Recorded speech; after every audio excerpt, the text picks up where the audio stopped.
Welcome to the HipHop Minded Professional. With me, Joshua Rogers, as the Master of Ceremonies.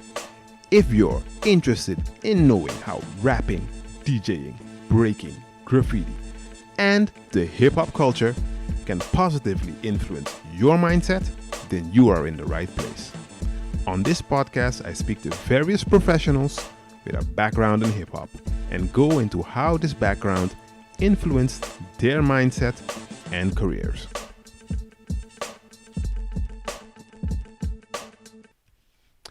Good day, ladies and gentlemen. Thank you for listening to this episode.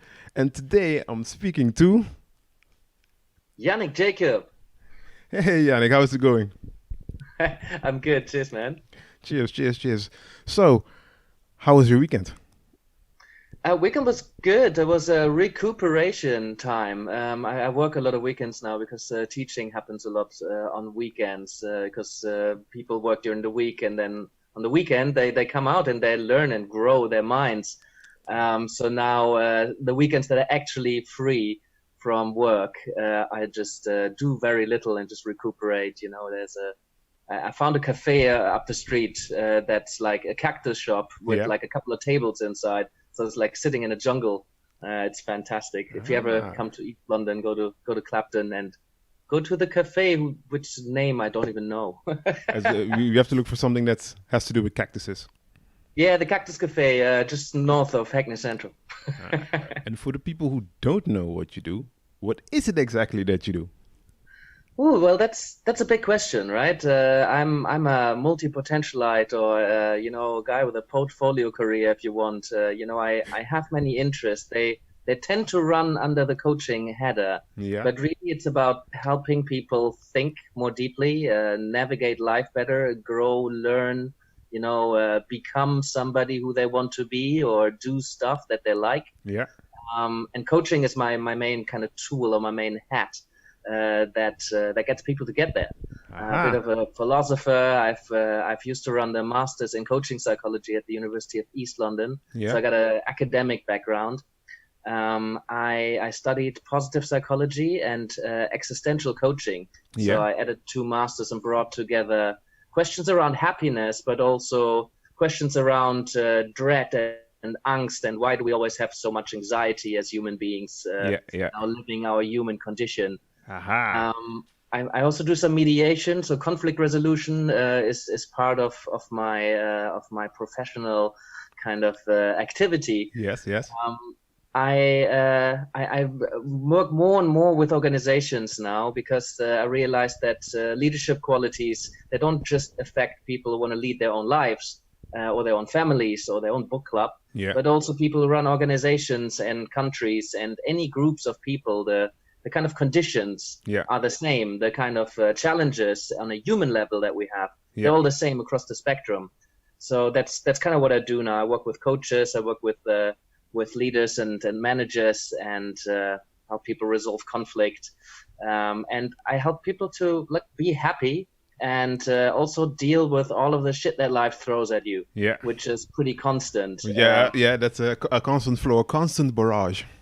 Exactly. So, and what really excited me about talking to you is that about almost 10 years ago now, I've wrote my second dissertation and my master's in positive psychology about hip-hop and well-being and motivation.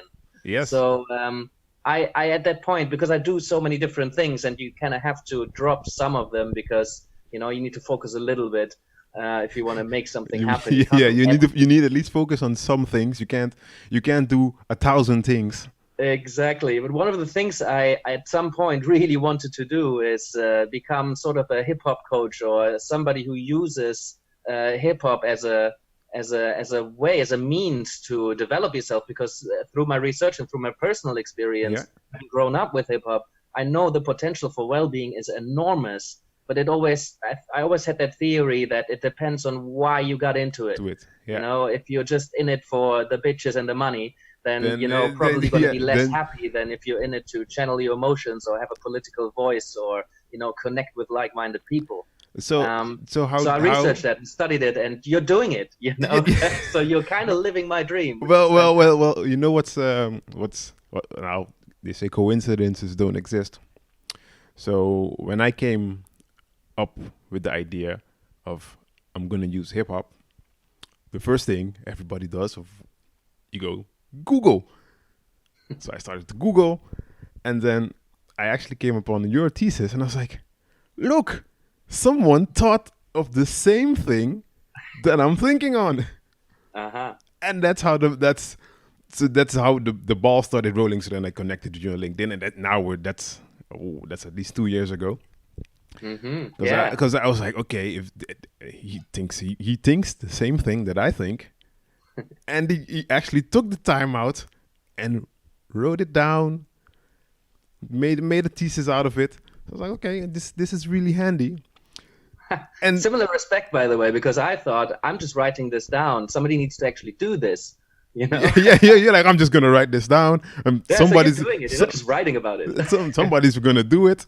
So no, but then for me, this also it's like an extra boost. You have an idea, and you're like, okay, I know what my idea is, but how can I bring this over to the rest? Mm-hmm. And then you Google, and they're like, oh look, somebody else had the same idea. This is possible. This is possible. It can work. So that was really handy. My question is, what is your hip hop background? Well, again, where to start? I guess the first thing that comes to my mind is me growing up in kind of rural Germany. Not really rural, but like just outside Frankfurt, which is like, I considered it a big city, but it's like 600,000 back when I grew up. So it's kind of tiny, and I was like 45 minutes outside, maybe half an hour. So there's not that much going on. And there was no ghettos and no knife crime. There were no guns. There's like, I grew up kind of middle class, quite protected. People weren't even beaten up or bullied that hard, I didn't really relate to all of the gangster stuff that came out there. This is about 94, 95, 96. Yeah. I remember Fuji's The Score coming out, and I'm like, that sounded cool, but like, they don't really tell stories that I can relate to, because first of all, I don't understand what they're talking about because I didn't speak English then. So I connected to the German hip hop scene. And that just seemed really relatable, really authentic. They were telling stories that I knew were happening in my life too, some more, some less, but like, it was pretty conscious, and not that the stuff from New York wasn't conscious, it was very conscious, but just like not as relatable for somebody who grew up the way I did. Exactly.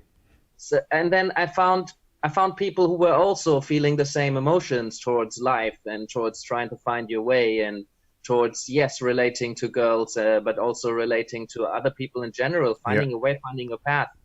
And that I related it as it happens. You hear the music. I remember I was on the train, and one of my best friends at the time, Stefan, he was like bouncing his head on like a field trip to the city. I'm like, hey, what are you listening to? And he's like, Massive Töne, man. And I'm like, what? let me hear. And then I listened to this really kind of mellow jazzy beats with some smooth raps on top of it. Like, wow, this is amazing. So I started listening to more and more, and realized they've got stories to tell I can relate to. And also I relate to the people that listen to those stories. Exactly. So more and more I realized the creative potential that this had. Soon after we started kind of freestyling, and me and my friend connected. We started writing stuff together. After that, we put together money for first turntable, because the instrumentals were like, this was pre-internet. Yes, I know. Pre-finding beats on the internet. Yes, this is before the internet is. Let me see. Yeah, you're approximately in the same year zone that I started.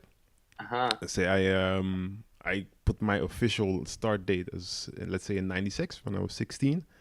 And then, just as you said, there is no internet where you just go, like, let's go to YouTube and find a free beat. No, you you had to buy a turntable, and then you had to buy vinyl. or you start rapping over the beats that you hear, or you buy singles, because with the singles they used to have instrumentals some of That's it. them. So then you would go get a single, and there's the instrumental on it, and then you would rhyme over that. Uh-huh. So Yeah, it's funny. I never actually bought singles on CDs. There's something that really I had an aversion to CD singles, and then I bought so many 12 inches in my life that I can't even remember. I don't like CD singles, but vinyl. Oh, yeah. Then you buy a lot of vinyl. Yeah. Yeah, the first vinyls I bought were actually instrumental albums. Jazz fudge, some German hip hop instrumentals. So like that's really how it started, with freestyling, expressing yourself, getting together, having a good time. Yeah, exactly. And we needed some beats, so we bought a turntable, and then soon after we bought a second, and I got into DJing. And so then more and more DJing became much more of a love for me, because I was able to mix all of these different elements that I've had in my life together. And I mentioned I'm a bit of a multi-potentialite and do a lot of different things. And DJing allowed me to draw all of these different things and make them into one thing together. We produced an album at some point later down the line, and I sampled from so many different sources. And I absolutely love that. I loved writing lyrics, but I was never the person who absolutely bathed in a stage. An MC is a master of ceremony. And I had a lot of love for poetry and for, channeling your thoughts and spreading a message. But there's some people who are just natural connecting with a crowd. And that took me a long time to actually be comfortable on a stage and really connect with the people. I'm quite an introvert. I like the thinking part. And I'm not that expressive naturally. Yes. And if you think on all of those things that you did and the lessons you took, which one of the lessons or skills that you acquired helps you the most today? Ooh, that's a good question.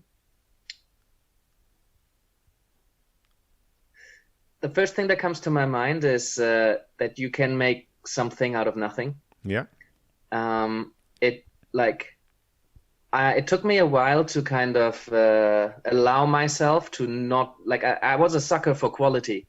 I needed to get the WAV file for the sample or the record. I couldn't just sample it from MP3 because the quality wasn't so good. It's not 100%. Yeah, but the thing is that the most popular songs that I produced, and this includes me, my favorite songs that they are from a really shitty sample. So I realized that shit doesn't matter. It really is not that important what the quality standards of something are, because quality is not just quality is a combination of all kinds of different factors. And if you hit a spot, if it creates an emotion, if it creates an experience and a feeling, it really doesn't matter how good, in quotation marks, it is, by somebody else's quality standards. Because there's so many rules that people tell you need to do this, need to do that. It's the same with life. People tell you need to live life this way, or this is how you need to live or work in order to be successful. And really, bottom line, none of that stuff matters. If you're having fun, and if you're doing something that's personally meaningful to you, you can forge your own path in life, and nobody can tell you that's the wrong way to live, because in the end, there's just different, and you don't need the quality standards of somebody else in order to have banging quality yourself. And I think the growth of hip hop and is testament to that. Because so much of this stuff really shouldn't work. There's a lot of stuff. You think that how does it work? This is not possible. For example, I started to listen to hip hop in let's say 92, 93, when I seriously started to listen to hip hop. That's when Wu-Tang came out, and then didn't expect that sound. That's when what came out? When Wu-Tang came out. Oh yes. And then I saw Old Dirty Bastard, and you see someone, a type of vibe, a type of energy, and for some odd reason that works. That is the person you could say you admire, or something in that person connects with you. So Oh Dirty Bastard was that guy for me. And That must have been a bit scary. but like now I actually look back and then I start to analyze how or why is that. So now I'm older, like, okay, but what about this guy is it that pulled me in at that age? And then I started to think, I like to be different. Everybody's different in their own way, but like that is like one of my strong beliefs. Like, okay, I'm different. I don't have to be like the rest of you guys. In some kind of odd way, I'll always do something that someone else doesn't do. Or, for example, in my so when I went to high school, we had uniforms, and I would have an undershirt on, and that would be white, but I would have a blue shirt on. So what I would do is I would roll up the sleeve just a little bit so that the white comes out. You see the white and the blue. So just to make it different. So I was like, okay, all of these things that I have is actually, he embodies that. The total, I do what I want to do. I don't care what you think. This is how I think. I'm just going to roll with it. I'm comfortable in my own energy and I'm just going to go. He basically embodies that. So at that age, that is what attracted me to him, because he just did what he wanted to do. It didn't matter what anybody else said or what anybody else thought. He certainly did not care, no. He did not care. He was, let's say from the outside standards, he looked perfectly fine within his own energy and his own element. And that's what really attracted me to him. Now, looking back, when you're young, you don't think in that way. But now I look back at it, it's like, okay, that's one of the reasons why I liked him. Yeah, and lots of subcultures have this kind of being very different and making that okay, because as teenagers particularly, we feel quite different, and I think it's quite common that we connect to things. I mean, punk is very similar, goth, like any subculture that is radically different to the mainstream is very attractive to somebody who feels a bit alien in their respective culture. Yeah. I think hip hop has that particular sound that just caught my attention, and I think this is where I think probably to some extent it's easy to slip into any kind of subculture. And perhaps I was just lucky enough to be surrounded by hip hop at the right moment. Yeah, that could also be it. That it has to do with the timing. For example, someone else might be listening and maybe they're not into hip hop, and they'll be like, no, but that's what rock did for me. I was listening to that and it just connected with me.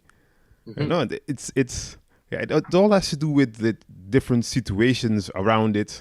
And at that time, I grew up in the Caribbean, and there, let's say, reggae and dancehall is the main thing. Yeah. So hip hop was actually, again, something that's different within that whole spectrum of sound. So then again, for me, it's like, okay, yeah, it's different. I like that. It's I have in my brain, it's like, okay, I just have to be different.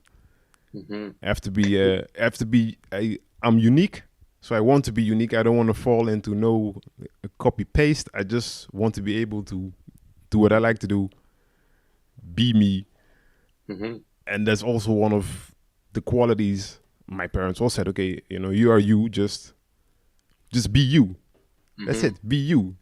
Yeah, and you have that within hip hop as well. I mean, I found so many different subgenres of hip hop. Like no matter who you are or how you are or what you are, you can find something for you. You can find something to your liking. Yeah, and also you can be different within hip hop. I mean, the development of hip hop. I mean, now we got mumble rap that doesn't connect with me at all. But it connects with someone else. Someone else is like, yeah, I like this.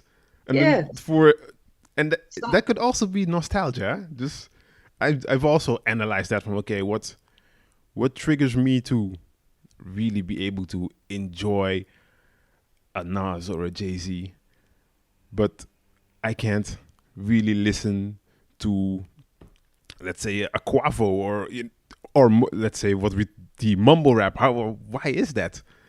And Why? but Probably somebody was sitting there in all of that golden age stuff, and they thought, "Oh, I don't want to be different." yeah, You exactly. know? Everybody does this. I wanna do something else.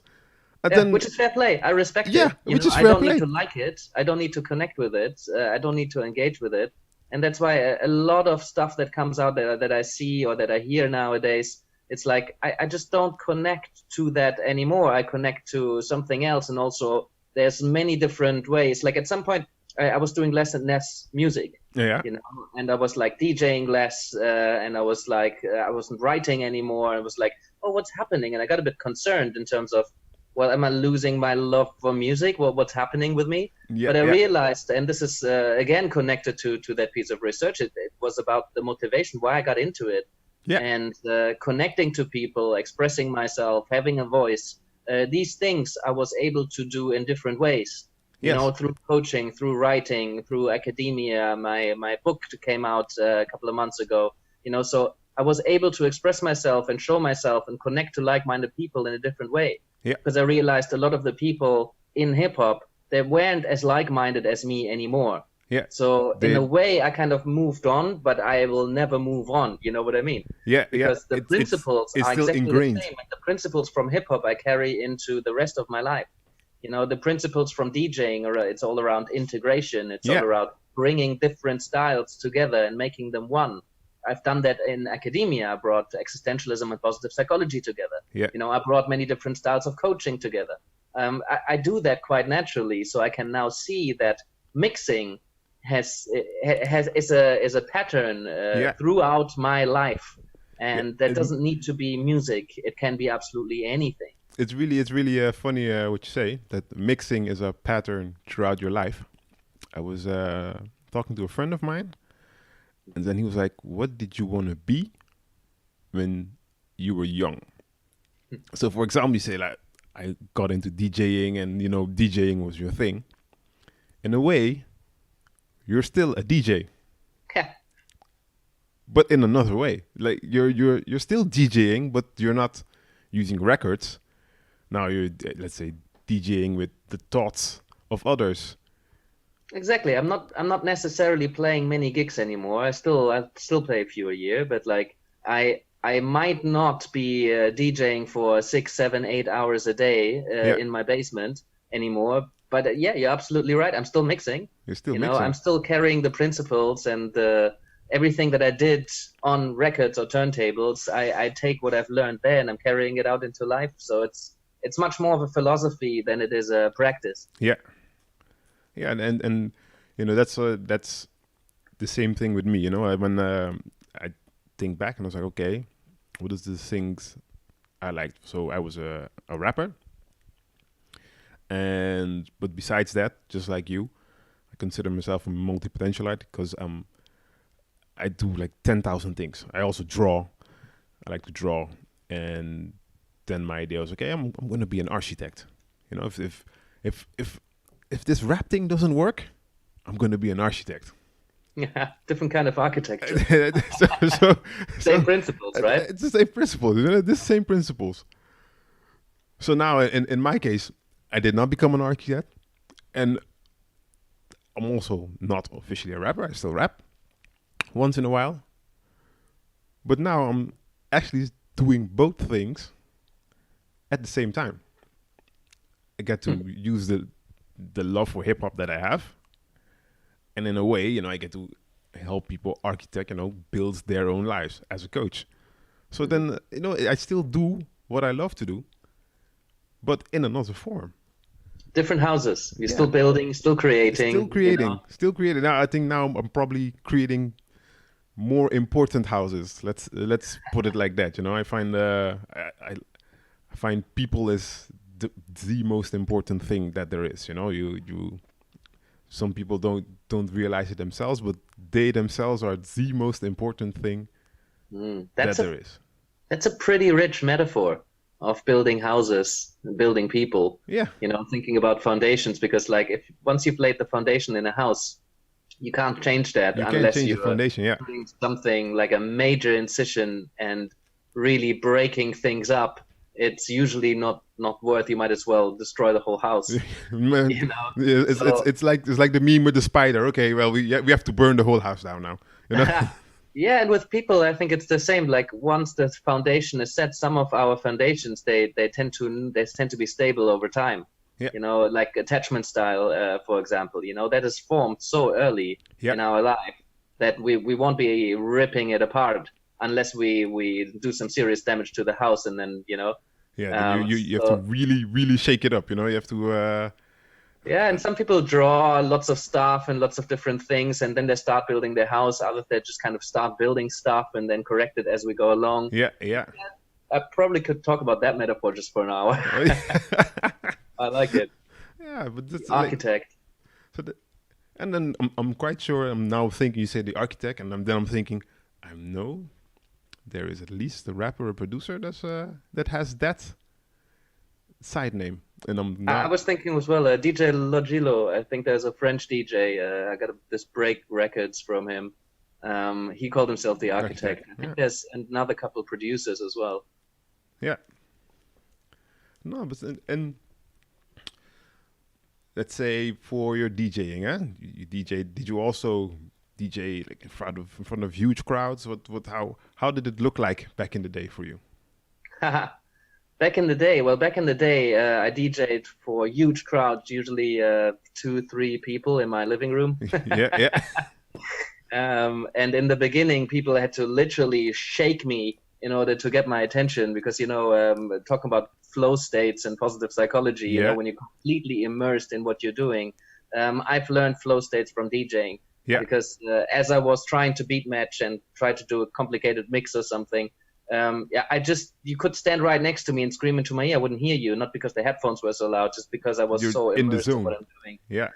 And then, you know, I told you I didn't really do that for large crowds. So I did like mixing. So I took mixing opportunities, but I'd like to mix like really chilled out music as well. So hip hop was always some of it, but I really loved like trip hop, ambient, downbeat kind of stuff, slow and mellow. And so I DJ'd in like cocktail bars or little chill out areas or something like that. And then started DJing for some of our gigs, or I had freestyle sessions quite a lot. So just DJing beats, and some of them have a lot of rappers around, but like freestyle sessions are not really the stuff that draws huge crowds. Yeah. So the real crowds I've only started to have when I moved to London, and I got more involved in the rave scene here. I lived in an artist area called Hackney Wick for quite a while. So there we had a big sound system in the living room, and the neighbors were doing big parties, and you know, then there's a couple of hundred people or something. Sometimes there was a bigger event, and then I met quite a few people. One of my friends are involved in the festival scene here in the UK. So now this summer I was DJing at Boomtown, one of the stages there. The capacity was like 6,000-7,000 people. Obviously I didn't have that because it was a daytime gig, but now it can get to like really big stages. That's so kind of grew. But like in my experience, I've never decided that I wanted to do this for a living. So it was basically gigs with friends, off friends, stuff I've organized, stuff where I was involved in the organization. I've never made it a profession. I knew that I had the skills in order to do that. But then you need to like be really focused on, you know, making friends with the right promoters. I never wanted to compromise, because I think a good DJ will have a conversation with a crowd. And the style of music that I was into was just kind of eclectic. So I knew I needed to create a niche for myself where people come to specifically hear that kind of thing. So I just turn up at a random party and I start playing my music. I knew in the UK drum and bass really worked, you know, but the stuff that I really wanted to play to people, you know, you would need to create their own event. And I knew that was possible, but I didn't put the legwork in to make that happen. So that's one of those decisions. It's like, I know I could make this happen if I just focus everything I have on it. And I'm like, no, I'm going to keep this for myself. You know, so I still absolutely love DJing. I just don't need to. I didn't want to do it as a profession. I didn't want to mix up my rent money with my creative freedom. Yeah. Because at some point, every artist will come to some point where you have a choice to make compromises and get your career in a certain direction. Or if you don't make compromises, and perhaps going to work out for you because you didn't make any compromises and you stayed completely authentic. Yeah. But chances are you have to do some compromising along the way here and there. And I didn't want to be in a situation where I had to compromise my authentic self for a career move, to pay rent or build a successful career, And so that said, that you said, okay, I'm not gonna mess up. Let's say I'm not gonna combine my creative brain with my rent money. Let's say now your rent money is in the coaching, but all of your experiences that you have had DJing, it could be for small crowds or at stages at daytime festivals, that experience still flows into your rent money. And how do you see that flow going now that you're thinking on it of, okay, yeah, that's a point. How do you see that creative flow work within your coaching? You've already mixed actually two coaching elements into one. What else besides the mixing now also has an influence on everything that you do? Oh, I think there's a couple of questions in there. So I think the flow will keep on going, like whether you are aware of it or not. I think the experiences that you have made in the past will always influence you in some way or another in your professional activity. If it's somewhat creative, kind of follow scripts. But if you're doing anything creative with some degree of freedom, I think who you are and who you have become as a result of the experiences in the past that have shaped you will always have an influence on how you do things. Yeah. I think it was a old Zen master that once said, the way you do anything is the way you do everything. Yeah. So I really love that, because it goes to show that like everything that you are is gonna show in the things that you do authentically. Yeah. So I really do like that. And whether you pay tribute and respect to how you've become the person you are now, if you mention or reference any past experiences or not, it doesn't really matter. Yeah. So I like to be quite reflective and look at how I have become the person I am today. But many people are not. They're just kind of going forward, and they're just kind of going with the flow. And sometimes they don't need to understand how they got there. Yeah. I'm the person that they are now in order to go forward. And that's okay as well. I'm just kind of that person. Yeah. There was another question in there I don't quite remember. Ooh, that's a good one, because my brain already flowed past the questions. So true freestyler. Yeah. That's one of the things I actually still love. It's important. They will resurface. Yeah, it will resurface somewhere again. We'll be speaking later on, and I'll be like, oh yeah, it was that question, and then from there we'll go. And yeah, where's your mind now? My mind, well, my mind is now at your thesis, or let's say your paper that you wrote. So how did you start thinking of, I'm just going to use hip hop to write this paper and see how far it's going to go from there? Yes, I was in the middle of my master's in applied positive psychology. I was skating to university on my big longboard, and I had long hair, and I think I was the second youngest on my course.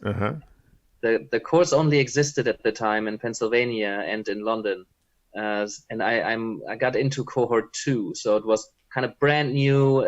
Nobody really had heard of positive psychology. Yeah. Science of research of well-being and happiness and everything that's right with people. And I'm like, my God, this is amazing. Yeah. And then, yeah, well, you have to do a piece of research because it's a Master of Science, right? So I was thinking about, what do I want to research? What do I want to know about? What do I want to find out about? And given that I had chosen this course with no particular plan on what's going to come after, just kind of follow the call of something that I found really interesting and really curious about. And very grateful that I was able or in a position to choose something just because I'm really curious without a necessarily strategy towards success. You know, there were no jobs that you got because you have a degree in positive psychology. You heard about it. But it was fascinating. So I was in that, I'm telling you, because I was in that kind of mindset of just doing what I feel like. You know, I was what I call a dynamic drifter. I had an idea of where I'm going at that point, perhaps even less, because I had found coaching yet. So during that master's, I had connected with coaching as a profession. I was interested in psychotherapy initially because I liked the psychological contact, and it seemed like something that wouldn't get boring. Ever, because it's people, and then people. Boring. So I knew I had a direction with coaching, but I was kind of just taking all the opportunities that came along the way. So very much in the mindset of, I'm just doing what I'm interested and curious about. So you know, I mentioned I had that theory that if you're doing hip hop for the right reasons, and right, I put in quotation marks for those of you who are listening. Because there isn't really any right and wrong, but what I considered the right reasons, you know, the ones that surely would mean that you get more out of hip hop than if you're doing it for extrinsic reasons, you know. So I wanted to see if there's something to it, and put my scientific hat on. I'm like, well, I can test this. I can make a hypothesis, and I can probably, hopefully, find some literature. That's going to back it up. Academic literature was very thin. There was only a few books and a few meta-analyses. There was not that much. So I'm like, there's not much there. I can actually really contribute something to science and to the knowledge, and raise some more awareness to and show all the people who think hip hop is what you see in the mainstream media. Hip hop is all about, you know, gangsters and everybody's a dick and rapping about how rich they are and demeaning women and the misogyny, and like it had a pretty bad press with people who I knew, if they knew what hip hop was really about. For me and for so many other people that I connect with, they would see what a positive influence that can have on young people, who are struggling to find themselves in a really difficult, you know, complex, uncertain, ambiguous, complex world.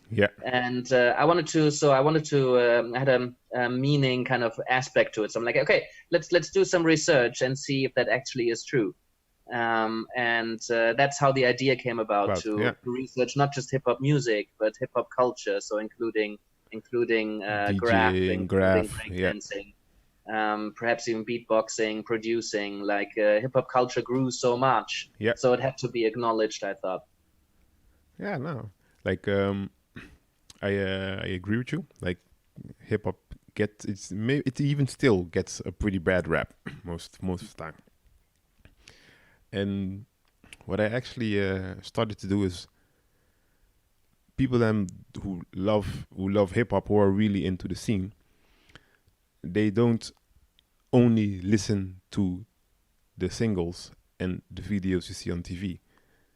You go into the albums. Albums are totally different than that one single that actually needs to produce a lot of spins so you can get a lot of money. You know, but the album is usually totally different. And I started listening more to the interviews. Even if I don't listen to the music of that person, I tend to go listen to the interview. Because that's the culture, right? Yeah, because out of the interviews is where you actually get closer to the mind of the guy behind the music. It could be that I'm not going to listen to his album because his single was not my thing. For example, mumble rap, not my thing. But then when you see an interview with the guy, then you get to see more the brain behind of it. You get to see the reasons, the motivations. But I see, if that is the case, I think the artist somewhat failed. If you need to listen to the interview because he can't tell you who he is in the music, I think the people are doing something wrong. Because I need to figure out who a rapper is by not having ever listened to any interview ever. If they're very different in an interview than in their music, I'm like, what? This is not authentic, or at least not fully authentic, because there's something else that you are, how you think, yeah, but hear in your lyrics. You know what I mean? But the thing is, let's say, for example, I mean, we're from, let's say, the old school. Now we're old school guys, as old I have to acknowledge that. as old school guys. We're not really quickly gonna listen to an album from a new guy, because we might hear his first single and be like, okay, this is not for me. Yeah. Forget about it. So you would get who this person is. You just don't like listening to the music. Yeah, exactly. So then you're not listening to the music. So then you're actually missing who the person is. Yeah, but you're still interested in the person. You just don't like the music. Yeah, I still. But that's maybe that's also why I'm in coaching. I like the person behind. The let's say, I think it's in I think it's in Japanese, where they have that everyone has. I think it's 3 masks. You have your public persona. You have the persona within, let's say, your family, and then you have the persona that you are, for example, when you're home totally alone. You don't have to think on anybody or whatever. So I like to dig behind those personas to get as close as possible to the persona that the person is when he's home alone, and he doesn't have to think or worry about anybody or anything else. Interesting, yeah. And so in the interviews, then I try to see, okay, what the glimpse what is there behind that person. Of course, you really have to have a good interviewer also to get closer to where the thought or the mind state of that person is. But that's what I like. That's what I like to see. So I can, for example, a 6ix9ine, that his music is not really my thing. Who's that? 6ix9ine, the rainbow color guy. He's, for me, when I saw him, I was like, okay, this is visually, this doesn't, it short circuits my brain. But then you get an interview with the guy, and he's still kind of, wild, crazy and out there. But then there's still certain things that he says, and you're like, okay, oh yeah, I can find myself in that. Oh yeah, okay. Not saying that then all of a sudden I'm going to listen to his music, but I get more of an understanding of what makes the clock tick. Yeah, see, I think this is super important, because I found that almost anything that you dig into at depth, that you are aiming to understand, as soon as you have that kind of context, you can actually appreciate the art in a very different way. Yeah. Once you really like the person, you might actually find that you can listen to 6ix9ine music or art, with that kind of understanding. For example, scratching is one of those things that free jazz is another one that most people they just like, as if you just play somebody like a Qbert tape from 20 years ago. It's just noise. It doesn't make any sense. It doesn't really compute. But once you have an understanding of the complex moves behind making that kind of sound possible, you start to appreciate the excellence and the practice that went into it. Yeah. And you start appreciating the context of like, oh yeah, they were just trying to think about aliens and what they might sound like, and then so that then these DJs get together and they make noise, and then all of a sudden noise transforms into something that you can really appreciate because you have the context. Yeah. If you watch a game of football, and whether it's American football or original football, I guess. If you don't know the rules, you don't know the rules, it doesn't make any sense. It's completely boring. My first game of American football that I watched, I was like, this just doesn't give me anything. But once I developed a bit of an understanding by spending a year in the States and talking to a bunch of American football players, and the tactics that go into it, and like, it's so complex and it's so interesting And once you understand the rules and once you understand the game, then all of a sudden it becomes really interesting. Yeah. I don't watch much American football, but I realized that shift. And when somebody learns about scratching or they learn about a person, then they can take the art or the results that they produce and put that into the context where it becomes, you can really appreciate it. Yeah. And all of a sudden I started liking some music that I didn't like before at all, just because I had the context. Yeah, because you know basically also the effort and the work that goes into it. Yeah, I can respect that. I might not like it, but I can definitely respect it. It might not be your flavor, but you can definitely respect it. And that's also one of the things that I apply to people. That's with people it's even more important, because you, for example, maybe you have a coworker, and in the beginning you're like, oh, I hate this guy. This guy sucks. But the more you get to know, let's say, the person behind the guy who's at work, then you start to appreciate more things, and then you connect on a different level. Doesn't mean you'll find that guy awesome, but at least because you understand his thought pattern or where he comes from. Yeah, you can drop all your negative emotions towards the person. You can forgive that person, or you can just let them be. You don't need to like them or even talk to them. If you can still disagree with their views, but at least you have some compassion and empathy with who that person is and where they came from and what made them the person they are now. If you understand why somebody is doing this shitty behavior that they're exhibiting, you can still disagree, and it's still important to put boundaries, but at least you can relate to somebody on an empathic level in terms of, okay, I see why you do this. I still disagree with it, but if you learn about somebody's upbringing or what somebody had to go through or why somebody formed certain views or adopted certain habits or behaviors, you can at least show some compassion, and you can relate to them on a human level, right? Yeah, exactly. And that's also for how is it with you being a coach? How do you cope? I'm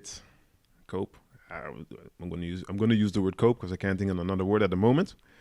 With people who are, let's say, in your allergy zone. In my energy zone. Allergy. So you have that's the minus to your positive. Right. So the people that trigger me, the people that I really disagree with. That irritate you. How? Yeah.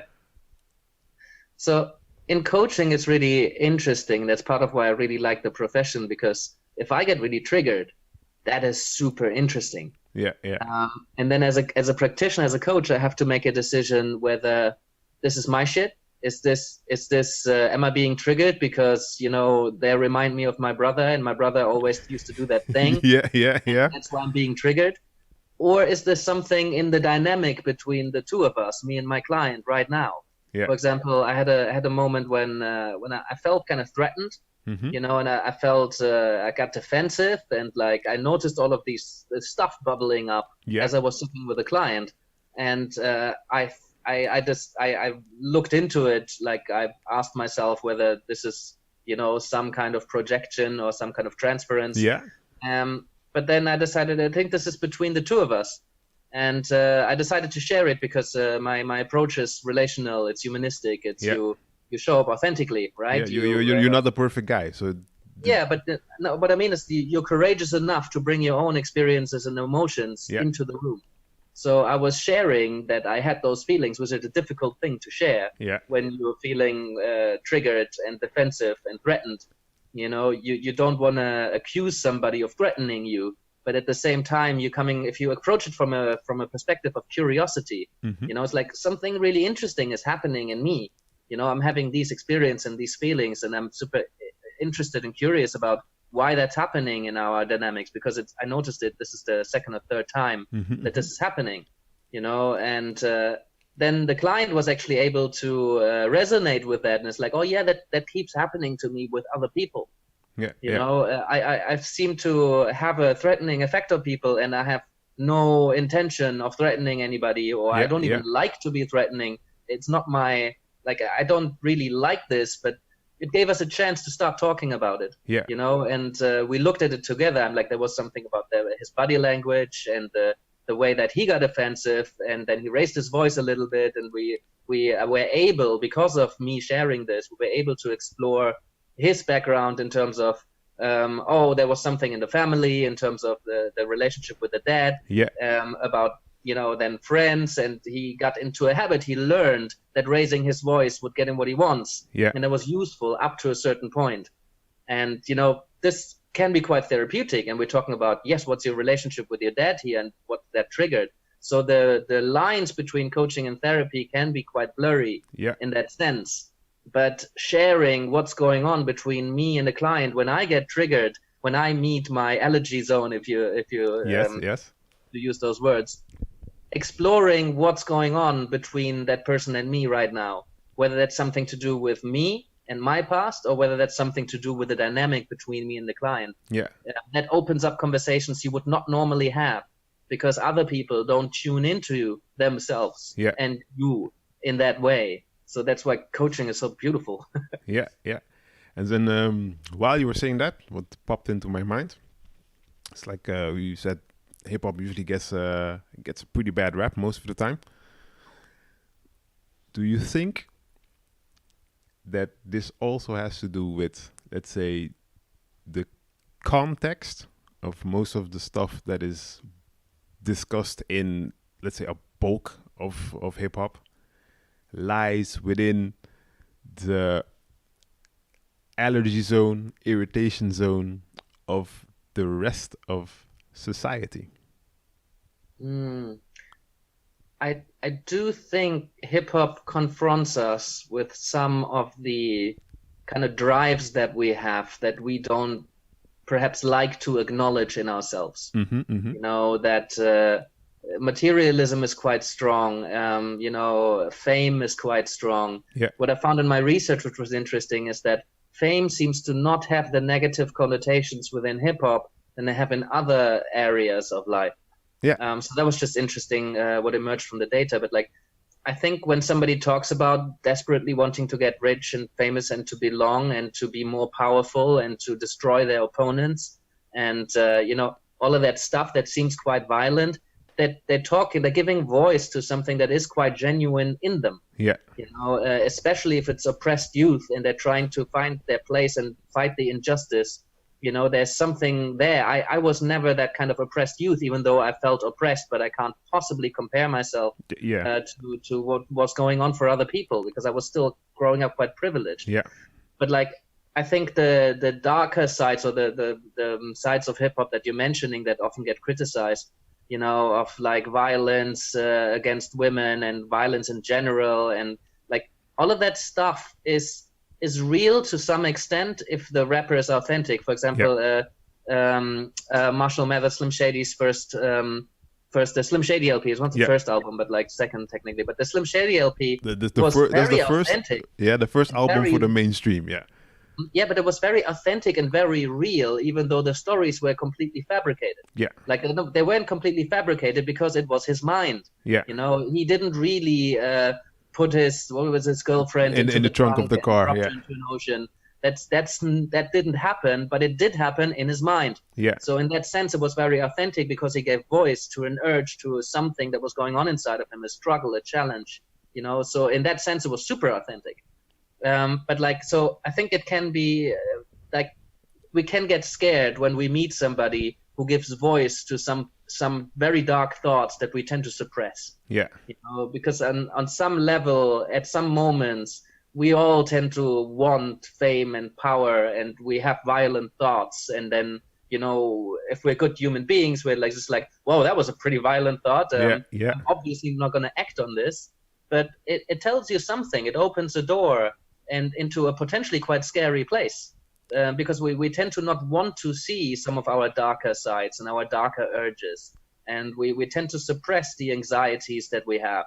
And if we're uncertain, we just convince ourselves that we're certain, and then it's easier to make decisions. You know, so I think part of that people were scared about, because as hip-hop entered more of the mainstream, because people resonated with it, I think the older generation got pretty scared because they were giving voice to something that they'd rather not look at. Yeah. Or perhaps that they felt alien with because they came from a different generation, not so ready to rebel, or perhaps they kind of buried that part in them.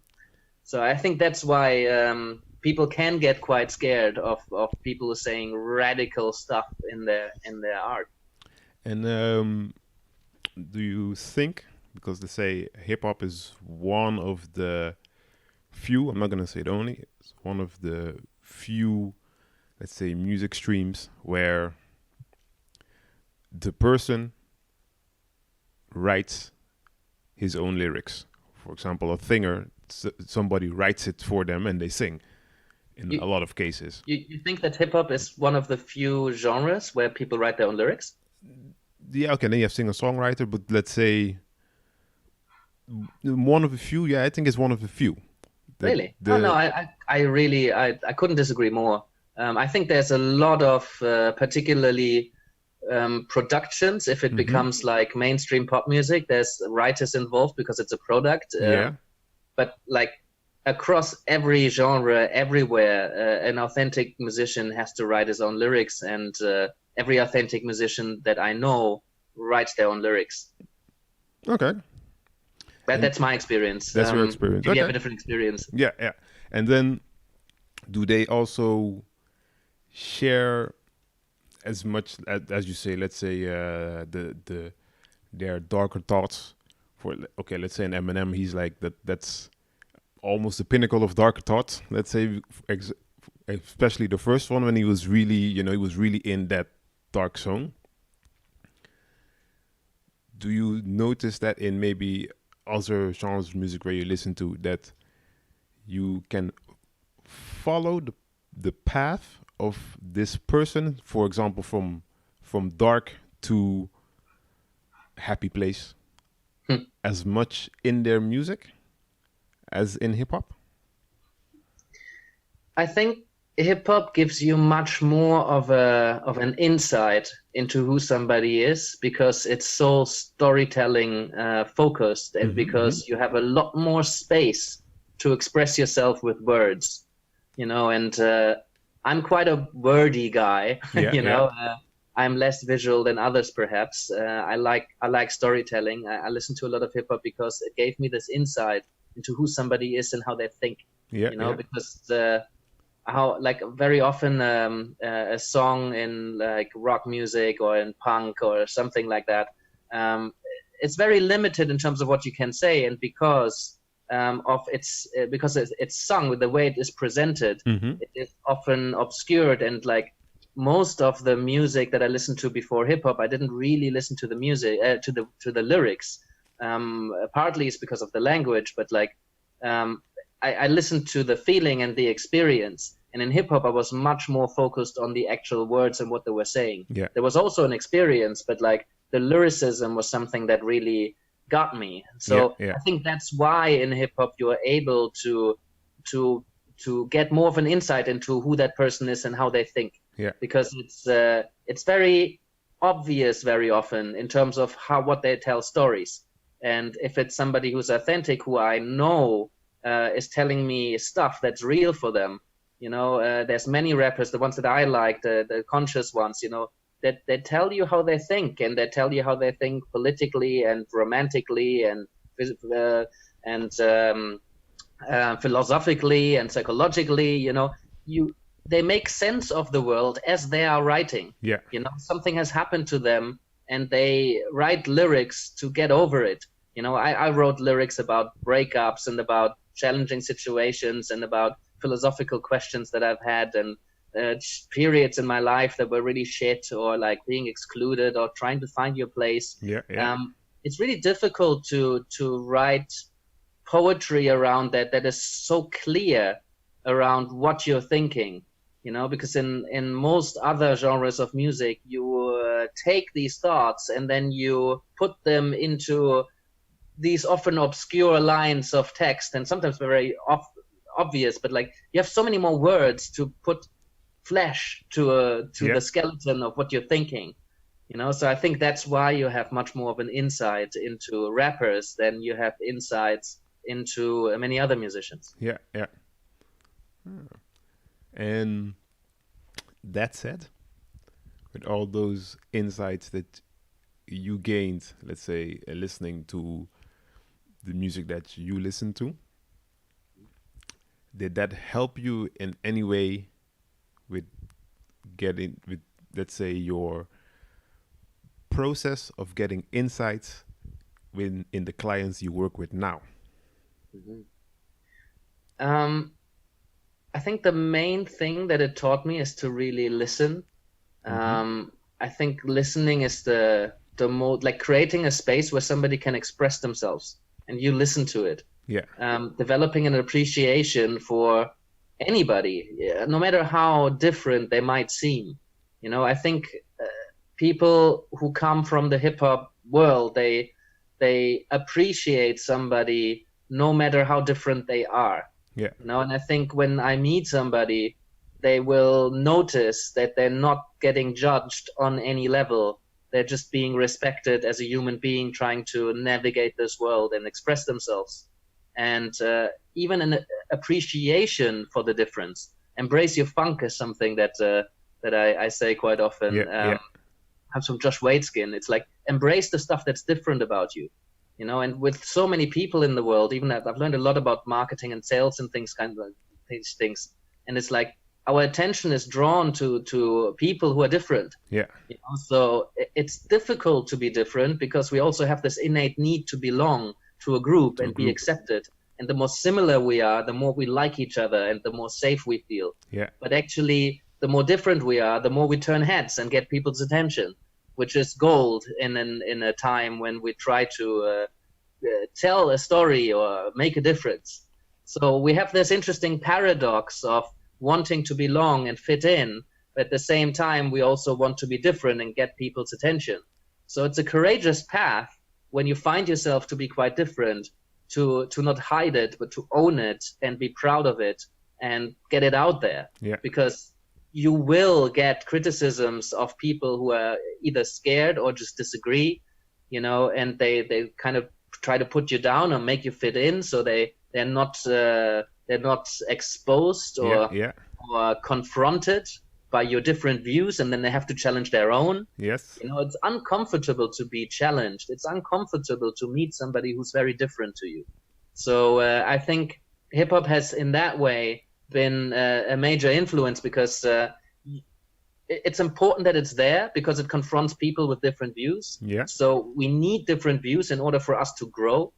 So in that sense, it helps me to meet people when clients come in the room because I'm not afraid to be authentic. Yeah. And I'm not afraid to say things as I experience them, but from a position of curiosity and interest. Yeah. And I value that somebody's different, and I value my own difference. And I think through getting together as two people with different opinions, each respecting that you are different, that's an opportunity to grow. And that's the coaching space where you're being challenged very respectfully on your views. So you have to perhaps question some of them, and you might change them or you might not change them. Yeah. But we need somebody who's different and courageous enough to be different in order to be able to grow.